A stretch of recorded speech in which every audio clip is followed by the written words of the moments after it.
Hello students, welcome to issue of the day. ఈరోజు మనం మాట్లాడుకోబోతున్న topic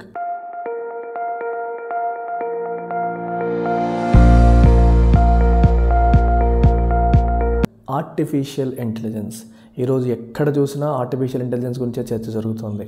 artificial intelligence అంటే అర్థం ఏంటి? What are different components of artificial intelligence? What are different applications of artificial intelligence? And what are different concerns about the use of artificial intelligence? ఇవన్నీ ఇవాళ మనం one by one discuss చేద్దాం. మొదటగా artificial intelligence అంటే అర్థం ఏంటి? So it is nothing but any technology that enables machines to simulate humans. అంటే intelligent beings అయిన హ్యూమన్స్ని సిమ్యులేట్ చేసేలాగా మెషిన్స్ని మార్చే ఏ టెక్నాలజీనైనా సరే మనం ఆర్టిఫిషియల్ ఇంటెలిజెన్స్ టెక్నాలజీ అని చెప్పొచ్చు. అంటే మనుషులు ఏం చేస్తారు? లెర్నింగ్ ఎబిలిటీ ఉంటుంది మనుషులకి, పర్సెప్షన్ ఉంటుంది, ప్రాబ్లమ్ సాల్వింగ్ ఉంటుంది, రీజనింగ్ ఉంటుంది. ఇలా మనిషి చేసే ప్రతి టాస్క్ కూడా మెషిన్ చేసేలాగా వాటిని ఎనేబుల్ చేసే టెక్నాలజీయే ఆర్టిఫిషియల్ ఇంటెలిజెన్స్. ఇప్పుడు ఈ ఆర్టిఫిషియల్ ఇంటెలిజెన్స్లో ఏ కాంపోనెంట్స్ ఉంటాయి? ఫస్ట్ థింగ్ వచ్చేసి లెర్నింగ్.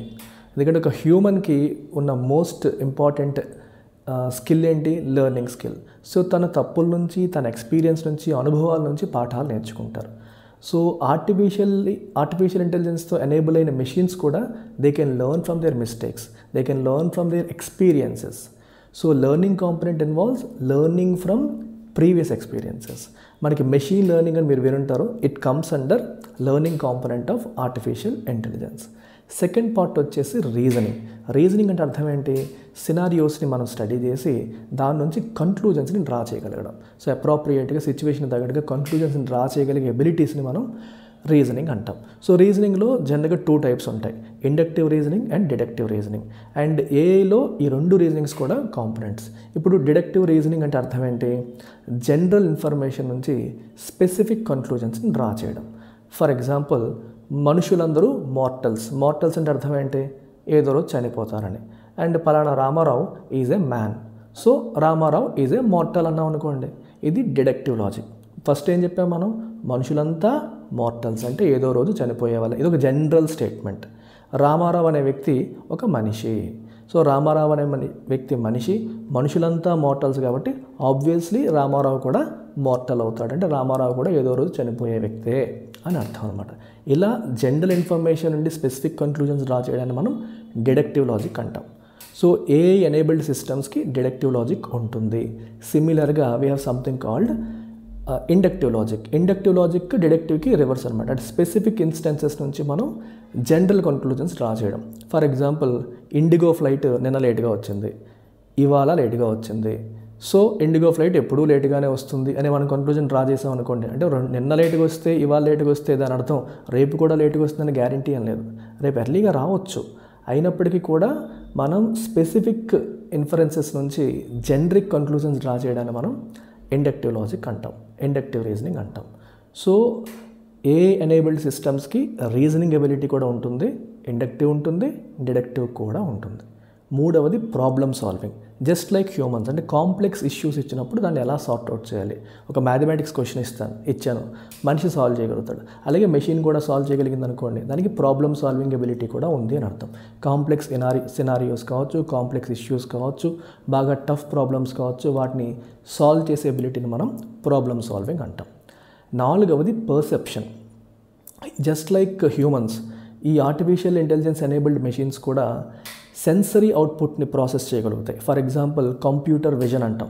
సో బయట విజువల్ డేటాని అర్థం చేసుకొని ఆ ఇన్ఫర్మేషన్ని ప్రాసెస్ చేయడం. ఫర్ ఎగ్జాంపుల్, మీరు ఒక ఇమేజ్ పెట్టారనుకోండి, ఆ ఇమేజ్ నుంచి ఇన్ఫర్మేషన్ లాగేస్తుంది. దీన్నే కంప్యూటర్ విజన్ అంటాం. అలాగే స్పీచ్ రికగ్నిషన్. మీరు టెక్స్ట్ మెసేజ్ పెట్టారనుకోండి, టెక్స్ట్ మెసేజ్ని అర్థం చేసుకొని ప్రాసెస్ చేస్తుంది.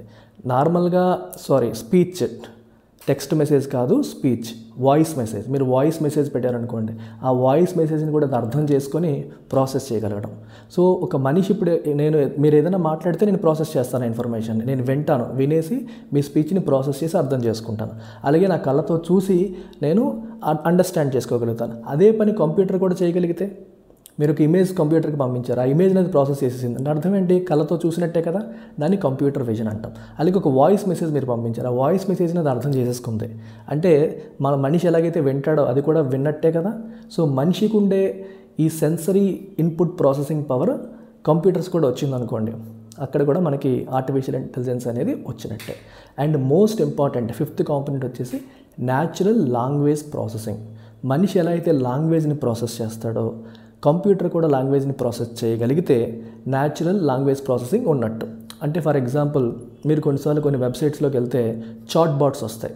అంటే యాక్చువల్గా అటువైపు మనిషి ఉండడు, కానీ నీకు హాయ్ హలో అని చెప్పేసి మెసేజ్ వస్తుంది, నువ్వు రిప్లై ఇస్తే అది నీకు రిప్లై ఇస్తుంది. అటువైపు యాక్చువల్గా మనిషి లేడు. మనిషి లేకపోయినప్పటికీ హ్యూమన్ లాంగ్వేజ్ని అంటే నువ్వు మాట్లాడే భాషని అది అర్థం చేసుకొని నీకు తగ్గట్టుగా మళ్ళీ హ్యూమన్ లాంగ్వేజ్ని జనరేట్ చేస్తుంది. సో నార్మల్గా ఏదో ప్రీడిఫైన్డ్ మెసేజ్ పెట్టేయడం కాదు, నువ్వు మాట్లాడేదాన్ని బట్టి అటువైపు రెస్పాన్సులు కూడా మారుతూ ఉంటాయి. అంటే it understands what you are saying and it also processes and it decides how to respond. ఎలా రెస్పాండ్ అవ్వాలో కూడా అదే డిసైడ్ అవుతుంది. సో ఈ 5ని కూడా మనం ఆర్టిఫిషియల్ ఇంటెలిజెన్స్లో కాంపోనెంట్స్గా చెప్పొచ్చు. మరొకసారి చెప్తున్నాను, మొదటిది లెర్నింగ్, రెండవది రీజనింగ్, మూడవది ప్రాబ్లమ్ సాల్వింగ్, నాలుగవది పర్సెప్షన్, ఐదవది లాంగ్వేజ్ ప్రాసెసింగ్. సో హ్యూమన్స్కి ఉండే ఈ స్కిల్స్ అన్నీ కూడా కంప్యూటర్ కూడా బిల్డ్ చేసుకుంటే అది ఆర్టిఫిషియల్ ఇంటెలిజెన్స్ ఎనేబుల్డ్ కంప్యూటర్గా మనం చెప్పొచ్చు, లేదా సిస్టమ్ లేదా మెషిన్గా మనం చెప్పొచ్చు. అయితే ఈ ఆర్టిఫిషియల్ ఇంటెలిజెన్స్ని ఎక్కడెక్కడ అప్లై చేయొచ్చు, అప్లికేషన్స్ ఏంటి, ఎక్కడైనా సరే దీన్ని అప్లై చేయొచ్చు. ఫర్ ఎగ్జాంపుల్ హెల్త్ కేర్ సెగ్మెంట్లో పేషెంట్ రికార్డ్స్ మేనేజ్ చేయడానికి, ఉన్న డేటాను బట్టి రేపొద్దున అవుట్కమ్ ఏముంటుందనేది ప్రిడిక్ట్ చేయడానికి, డిసీజ్ని డయాగ్నోస్ చేయడానికి దీన్ని వాడతారు. అలాగే ఫినాన్స్లో కూడా ఫ్రాడ్ డిటెక్షన్ కోసం, రిస్క్ మేనేజ్మెంట్ కోసం, పర్సనలైజ్డ్ ఫినాన్షియల్ అడ్వైస్ కోసం దీన్ని యూజ్ చేయొచ్చు. ఎడ్యుకేషన్లో కంటెంట్ క్రియేషన్ కోసం, క్రియేటివ్ ఐడియాస్ కోసం, వీటన్నిటి కోసం ఎడ్యుకేషన్లో కూడా యూజ్ చేయొచ్చు. సో ఏ రంగంలోనైనా సరే ఆర్టిఫిషియల్ ఇంటెలిజెన్స్ అనేది యూజ్ చేయొచ్చు. అలాగే most important aspect customer service. So కస్టమర్స్తో మాట్లాడి వాళ్ళ కంప్లైంట్ తీసుకొని వాళ్ళకి రెస్పాండ్ అయ్యే ప్లేస్లో ఎనేబుల్డ్ చాట్ బాట్స్ని పెట్టడం ద్వారా హ్యూమన్స్ని మనం రిమూవ్ చేసేసి వీళ్ళని పెట్టి వీళ్ళ ద్వారా పని కానిచ్చేయచ్చు. సో ఈ మెషిన్స్ ఏం చేస్తాయి, ఎవరు వచ్చిన వాళ్ళతో మాట్లాడతాయి, ఇంటరాక్ట్ అవుతాయి, వాళ్ళకి సరైన రెస్పాన్స్ ఇస్తాయి, అన్నీ కూడా మనిషి చేసే ప్రతి పని కూడా ఇవి చేసేస్తాయి. సో కస్టమర్ సర్వీస్లో కూడా దీన్ని యూజ్ చేయొచ్చు. ప్రతి రంగంలో కూడా ఆర్టిఫిషియల్ ఇంటెలిజెన్స్కి అప్లికేషన్స్ ఉన్నాయి. అయితే వాట్ ఆర్ డిఫరెంట్ కన్సర్న్స్? మరి ఇన్ని అప్లికేషన్స్, ఇన్ని పాజిటివ్స్ ఉన్నాయి కాబట్టి మరి దీంట్లో కొన్ని నెగిటివ్స్ కూడా ఉండే అవకాశం ఉంది కదా. ఎస్. సో కన్సర్న్స్ ఏంటి? మొట్టమొదటిది జాబ్ డిస్ప్లేస్మెంట్. సో మనిషి చేసే ప్రతి పని కూడా మెషిన్స్ చేయడం మొదలు పెడితే మరి మనుషులకి జాబ్స్ ఎక్కడ ఉంటాయి? అన్ఎంప్లాయ్మెంట్ బాగా పెరిగిపోయే అవకాశం ఉంటుంది, ఇన్ఈక్వాలిటీస్ బాగా పెరిగిపోయే అవకాశం అనేది ఉంటుంది. సో ఆటోమేషన్, మనిషి చేసే ప్రతి పని కూడా మెషిన్ ద్వారా మనం ఆటోమేట్ చేయడం వల్ల జాబ్స్ అనేవి తగ్గిపోయే అవకాశం అనేది ఉంటుంది. రెండోది, ఇవి మనుషుల్లాగే అని చెప్పాం కదా. సో ఇక్కడ మనకి బయాస్ అంటే ఏంటి? పక్షపాతం. For example artificial intelligent system ఏదైతే ఉందో దానికి మనం ఏ డేటానైతే ఫీడ్ చేస్తామో ఆ డేటాలో జెండర్ బయాస్ ఉందనుకోండి, అంటే మగవాళ్ళకు అనుకూలమైన డేటా, మగవాళ్ళకు అనుకూలంగా ఉన్న కంటెంట్ దాన్ని ఫీడ్ చేస్తే తెలియకుండా అది కూడా జెండర్ బయాస్ దాంట్లో కూడా వెళ్ళిపోవచ్చు. ఒక మెషిన్ అనేది ఎలా ఉండాలి? న్యూట్రల్గా ఉండాలి. కానీ న్యూట్రల్గా ఉండకుండా మరి మనిషి ఎలాగైతే న్యూట్రల్గా ఉండలేడో మరి మనిషిలాగే ఇది ఆలోచిస్తుంది కాబట్టి ఇది కూడా బయాస్డ్ అయిపోయే అవకాశం ఉంది, అన్ఫెయిర్ అయిపోయే అవకాశం అనేది ఉంది, నిష్పక్షపాతంగా ప్రవర్తించకపోయే అవకాశం అనేది కూడా ఒక కన్సర్న్. మూడవ ఆస్పెక్ట్ వచ్చేసి అటానమీ అండ్ కంట్రోల్. సో ఇది మనిషిలాగే ఆలోచిస్తుంది, మనిషిలాగే బిహేవ్ చేస్తుంది, మనిషి చేసే ప్రతి టాస్క్ చేస్తుందంటే ఏదో రోజు మనిషిని డామినేట్ చేసే అవకాశాలు కూడా ఉన్నాయి. సో దానిపైన హ్యూమన్స్కి ఒక సిస్టమ్ ఎంత ఇంటెలిజెంట్ అయినప్పటికీ కూడా at the end of it దాన్ని ఒక హ్యూమన్ కంట్రోల్ చేయగలగాలి. కానీ ఈ మెషిన్ అనేది సూపర్ హ్యూమన్ లాగా మారిపోయి, సూపర్ ఇంటెలిజెంట్గా మారిపోయి మనిషిని కంట్రోల్ చేసే స్థాయికి వచ్చేసింది అనుకోండి, అది హ్యూమన్ ఎగ్జిస్టెన్స్కే రిస్క్. మీకు అప్పుడెప్పుడో రోబో సినిమాలో శంకర్ గారు కూడా చూపించారు, అది ఎటువంటి రిస్కులకి దారి తీయవచ్చు అనేదానికి అదొక క్లాసిక్ ఎగ్జాంపుల్. సో ఇలా కొన్ని కన్సర్న్స్ అనేవి ఆర్టిఫిషియల్ ఇంటెలిజెన్స్ ద్వారా ఉన్నాయి. కొన్ని ప్రైవసీ కన్సర్న్స్ కూడా. ఇప్పుడు డీప్ ఫేక్స్ అని మీరు రీసెంట్గా చూసుంటారు. మన హీరోయిన్ రష్మిక మందన్న, సో తనలాంటిదే ఎగ్జాక్ట్గా తనే ఇంకో చోట ఓ లిఫ్ట్లో ఉన్నట్టుగా చూపించారు. అంటే ఈ మెషిన్ లెర్నింగ్, డీప్ లెర్నింగ్ వీటన్నిటిని ఉపయోగించి ఎగ్జాక్ట్ రెప్లికాస్ని తయారు చేయడం కావచ్చు, ఎగ్జాక్ట్ ఫొటోస్ని మనిషి లేకపోయినా సరే మార్ఫింగ్ చేయడం, ఇలా రకరకాల వాటిల్లో వీటిని తప్పుగా ఉపయోగించే అవకాశాలు కూడా ఉన్నాయి. సో ఏదైనా టెక్నాలజీకి ఎన్ని ప్లస్లు ఉంటాయో అన్ని దాన్ని అబ్యూస్ చేసే అవకాశం కూడా అలాగే ఉంటుంది. అలాగే మనకి వార్ఫేర్లో తీసుకుంటే అటానమస్ వెపన్స్ని తయారు చేయడానికి కూడా ఆర్టిఫిషియల్ ఇంటెలిజెన్స్ ఉపయోగించవచ్చు. అటానమస్ అంటే ఏంటి? వెపనే డిసైడ్ చేస్తుంది ఎప్పుడు అటాక్ చేయాలో, ఎవరిని అటాక్ చేయాలో. సో తనంతట తానే డిసైడ్ చేసుకునే పరిస్థితి. ఒక బాంబు తనంతట తానే యాక్టివేట్ అవ్వడం, లేదా ఒక గన్ తనంతట తానే పేల్చడం. సో దానికి శత్రువుని చూసి తనే డిసైడ్ చేసేసి, ఇప్పుడు జనరల్గా వెపన్స్ని ఎవరు ఆపరేట్ చేస్తారు? హ్యూమన్స్ ఆపరేట్ చేస్తారు. హ్యూమన్స్ ఆపరేట్ చేయకుండా వాటికి ఆ ఇంటెలిజెంట్ సిస్టమ్ అనేది మనం ఇచ్చేస్తే అవే డిసైడ్ చేసేసుకొని చేసే పరిస్థితులు కూడా వస్తాయి. సో ఇట్లాంటివన్నీ కూడా కొన్ని concerns about artificial intelligence. So వీటికి సంబంధించి ప్రపంచవ్యాప్తంగా ప్రాపర్ గైడ్ లైన్స్ లేవు, ప్రాపర్ రెగ్యులేషన్స్ అనేవి ప్రస్తుతానికి లేవు. సో వచ్చేంత వరకు కొన్ని ప్లస్లు ఉన్నాయి, వాటితో పాటు కొన్ని మైనస్లు కూడా ఉన్నాయి. So we have to thread it carefully.